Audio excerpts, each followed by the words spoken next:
Bueno, el fenómeno Kirchner, como lo pones vos, es un fenómeno que salió de la crisis del 2001. O sea, el partero de estos últimos 10 años de la historia es la crisis del 2001, que fue totalmente traumática para todos los argentinos, una crisis económica descomunal, donde el PBI per cápita después de la devaluación se desplomó de $8.000 a casi $2.000. Entonces, el desempleo trepó a niveles, bueno, muy altos, 25%, pobreza del 50%. Entonces, un escenario, digamos, muy dramático que tal vez exigía respuestas ya. Y respuestas ya, en general, tienen los gobiernos o las propuestas más intervencionistas. Y eso es lo que fue el kirchnerismo. El kirchnerismo son 10 años de un gobierno intervencionista. Tanto Néstor Kirchner, que fue el primer presidente posterior a la crisis, digamos, el primer presidente a partir de 2003, porque tuvimos a Duhalde, que fue el que hizo la devaluación, pero a partir de eso tenemos a Néstor Kirchner y a su mujer, Cristina Fernández, que ya tiene 2 mandatos y estaría terminando el año que viene. Y es el fenómeno del intervencionismo. Vinieron después de la devaluación, digamos que el trabajo sucio, para ponerlo en esos términos, el trabajo sucio lo hizo el gobierno anterior a Kirchner, que no era ni de la Rúa, que fue el que le explotó la crisis, ni él, que fue el que agarró el gobierno después, sino Eduardo Duhalde. Es un presidente ni siquiera elegido por la gente, sino por un grupo de congresistas que, digamos, la situación de crisis decidió delegar el poder en él, y el ministro de Economía decidieron devaluar, acudieron a la devaluación. Y esto, como te digo, fue traumático, pero a la vez alivió todos los problemas fiscales que tenía el gobierno. Entonces tenía una deuda enorme, tenía déficit fiscal. Entonces la deuda la resolvió Rodríguez A. Es decir, declararon el default y después la empezaron a renegociar, pero muchos años después. Entonces lo primero fue el default, declarado por un gobierno que duró, no me acuerdo bien, pero si duró un mes fue mucho. Y después tenías a Duhalde, que habrá durado algunos 2 años, y él decidió devaluar. Entonces tenías un default y la devaluación. Y la devaluación te incrementa los ingresos por los impuestos que cobras a las exportaciones, y a la vez te licúa el gasto nominal en pesos. Entonces entraron holgados. Entonces Kirchner pudo acudir de vuelta a la soberanía monetaria, es decir, salieron de la ley de convertibilidad, el Banco Central estaba listo para imprimir todos los billetes que fueran necesarios, y después tenían digamos, espacio para gastar. Entonces el gobierno acudió a una política muy fuerte expansión del gasto público y además de intervención. Algo muy interesante es que después de la devaluación las tarifas de los servicios públicos se congelaron. Porque ¿qué hubiera pasado si no? Vos tenés que, a los privados que poseen los servicios públicos que lo están ofreciendo, que además eran empresas privatizadas, muchas empresas del exterior, hubieran tenido que subir los precios de las tarifas para ajustar con el dólar. Pero eso le dijeron, no señores, se congelan las tarifas. Y otro elemento importante, además del control de tarifas, bueno, fue la intervención, por ejemplo, en los mercados laborales. El gobierno empezó a aumentar los salarios públicos, empezó a aumentar los salarios del sector privado por decreto. Entonces tenías un fomento increíble vía gasto, control de tarifas y aumento de salario por decreto del consumo interno.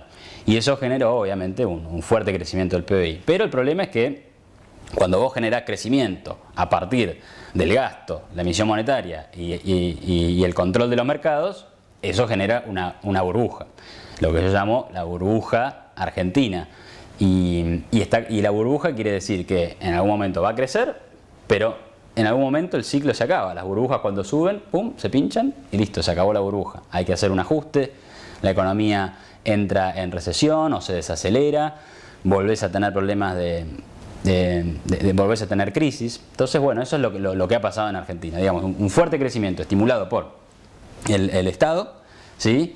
Y después una inevitable desaceleración, que es lo que estamos viviendo ahora. Y obviamente lo que hay que decir es que el primer elemento destacable es la inflación. Lo más evidente de todo este periodo es la enorme inflación que tiene la Argentina, que es solo comparable con Venezuela y algunos otros países del mundo como Sudán, Bielorrusia, Irán, digamos, países con situaciones que uno no esperaría que fueran comparables con Argentina, ¿no? Entonces, eso es verdaderamente lo que ha pasado en Argentina. Un gobierno muy intervencionista que decidió salir de la crisis así, salió de la crisis así, pero después generó un montón de daño colateral y ahora, digamos, hay que ir recogiendo los pedazos. Néstor había sido gobernador de una provincia del sur, una provincia petrolera del sur que se llamaba Santa Cruz, y fue gobernador por unos 20 años, con un perfil bastante bajo, pero con un gobierno que después replicó en la presidencia. Un gobierno muy controlador, muy controlador, por ejemplo, de los medios, un gobierno muy, no sé si diría autoritario, pero sí una cosa medio feudal, ¿no? Es decir, acá soy el patrón de la estancia. ¿Sí? Entonces, todo pasaba por Néstor Kirchner, ¿no? Y así fue un poco su estilo de gobierno, un estilo de gobierno muy confrontativo, donde todo pasaba por él, donde las decisiones pasaban por Néstor Kirchner y sus allegados más cercanos, y lo mismo repitió Cristina Fernández. O sea, 20 años gobernando una provincia, digo, es por ahí un poco demasiado, ¿no? Pero nosotros tenemos eso en Argentina. Los gobernadores tienen muchos periodos de gobierno, ganan constantemente elecciones, digamos, es algo muy normal. No podría decir específicamente, porque realmente tendría que estar en su mente o en la del matrimonio Kirchner, pero sí creo que se puede decir que por lo menos en los temas económicos hay un ingrediente keynesiano muy fuerte al principio y después, bueno, incluso peor que keynesiano, ¿no? Ideas más bien socialistas, de mucho control, de mucha intervención. Y en el primer momento, bueno, Argentina tenía un grupo de notables economistas egresados de la Universidad de Buenos Aires llamado el Plan Fénix. Y lo que proponían era básicamente, digamos, reestructurar la deuda, cosa que no me parece mal, pero después proponían devaluar, proponían poner al Estado al frente de la recuperación. Y eso sí que es lo que pasó. Y eso es lo que después trajo estas consecuencias. Y bueno, si uno se pone a analizar quiénes son los que proponen estas ideas en el mundo, bueno, Keynes, hoy el premio Nobel Paul Krugman, por ejemplo, que habló muy bien de la Argentina, porque claramente las políticas que ellos defienden se aplicaron. O sea, después por ahí podemos discutir si se debería haber hecho distinto unos años después o no, pero a partir de la crisis, digamos, lo que tuvimos fueron ese tipo de políticas. La situación es de una inflación altísima, y de un inevitable ajuste, ¿no? Entonces el gobierno, digamos, venía controlando la inflación con controles de precios, cosas que no sirven. Entonces la inflación siguió su camino y ahora parece que, digamos, se volvieron un poco más pragmáticos en el año 2014 y empezaron a hacer algunas reformas, porque si no, sí el año 2014 hubiera sido terminal. O sea, mucha inflación, mucha desconfianza que viene por los controles, problemas en el frente externo de todo tipo, controles de cambios. Entonces, todo eso genera muchos problemas en la economía y terminan afectando la actividad económica, que es algo obsesión del gobierno, ¿no? Tasas altas de crecimiento, muy bajo desempleo. Entonces, iba a ir a afectar directamente el corazón del modelo. Entonces decidieron, llamativamente por ahí, porque uno esperaba que se siguieran radicalizando, decidieron hacer alguna que otra reforma, por ejemplo, permitir una cierta devaluación del tipo de cambio oficial, y ahora están intentando acercarse a ciertas organizaciones multilaterales de crédito, arreglaron el problema con Repsol, se habían expropiado con un discurso muy canchero, como le diríamos en Argentina, ¿no? De barricada, te saco la empresa porque hiciste mal las cosas y acá se acabó el tema, pero no. Decidieron que bueno, que hay que arreglar, que hay que pagar las indemnizaciones. Entonces Argentina no está en una crisis terminal, pero sí lo que inevitablemente va a haber es una fuerte desaceleración de la actividad económica, del crecimiento en el año 2014 y 2015. Esos son los pronósticos y puede ser todavía peor, digamos. Uno es incapaz de predecir a ciencia cierta lo que sí va a pasar, pero a grandes rasgos se puede decir esto. Lo primero que habría que decir es que, por ejemplo, en el año 2011, cuando gana Cristina Fernández de Kirchner con el 54% de los votos, es decir, una arrolladora victoria, el segundo candidato, el que quedó segundo con 17%, es decir, muy lejos, pero el segundo, en definitiva, la segunda fuerza, era el Partido Socialista. Entonces eso te da una idea de que, por lo menos en el año 2011, Argentina era entre un ultraintervencionismo y un socialismo. Entonces ahí estaba complicada la situación.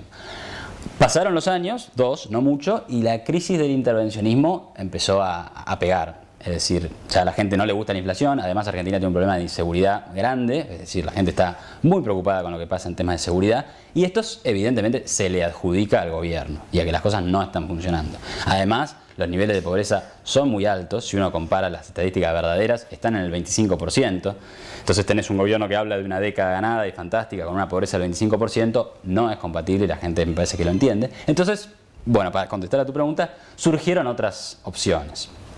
Por un lado está un partido, digamos, conservador que viene gobernando la ciudad de Buenos Aires, que es el de Mauricio Macri, que tiene algunas perspectivas, pero, digamos, tiene cierto electorado, es una posibilidad, es un candidato a la presidencia.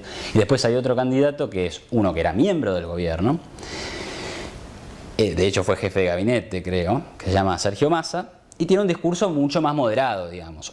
Cuando detectó que la gente ya no le gustaba esta cosa confrontativa contra los medios, digamos, un avance contra el Poder Judicial, él, digamos, que estuvo bastante inteligente y empezó a cambiar, a poner un discurso de moderación. No hay que pelearse, todo bien, digamos, paz y amor. Y Paz y Amor vende bastante, tuvo una muy buena elección parlamentaria él. Entonces esas serían las dos figuras que no estarían proponiendo más socialismo. Y después hay una tercera figura que es del riñón kirchnerista, que es un gobernador de la provincia de Buenos Aires. Y él es del partido gobernante, pero también intenta poner un discurso de mucha más moderación, más enfocado en la gestión, no tan ideológico. Entonces, esas son las tres. Entonces, lo que me parece que pasa en el 2015, que es cuando necesariamente se va a ir Cristina Fernández porque no puede ser reelegida, es que va a haber una opción más moderada. Puede ser un poco más conservadora, con lo que tal vez habría unas reformas tipo la de los 90, no lo sé. Y otras dos opciones que van a ser un kirchnerismo diluido. ¿Sí? Un kirchnerismo diluido. No creo que estemos hablando de vuelta del socialismo, aunque sí de intervencionismo.